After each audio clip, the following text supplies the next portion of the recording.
markii aan si qoto dheer u darisnay nuxurka qodobada eedeymaha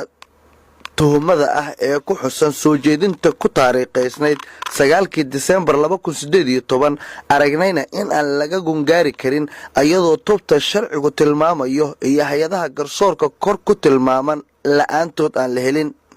haddaba guddoonka golaha shacabka waxaa la haboonaatay in wadahadal gudaha ah la galo xildhibaanada soo gudbiyay soo jeedinta mooshinka ka dhanka ah madaxweynaha jamhuuriyadda federaalka ah ee Soomaaliya.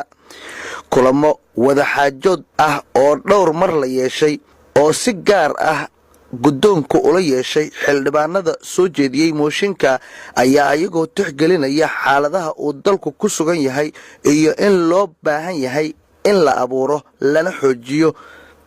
jirista xasilooni siyaasadeed si howlaha culus ee laga doonayo golaha shacabka iyo golaha fulinta si wadajir ah u fuliyaan.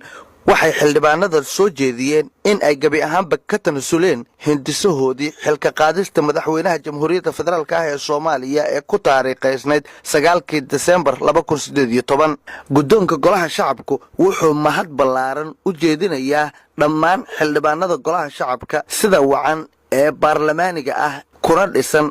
dhaqanka dimuqraadiyadeed ee ay uga shaqeeyeen guddoonka golaha shacabka xalinta arrinkan ugana tanasuleen xaqooda dastuuriga ah ayagoo u turaya una helinaya xaaladda dalka. sidaas daraaddeed guddoonka golaha shacabku wuxuu caddaynayaa in soo jeedinta tuhumada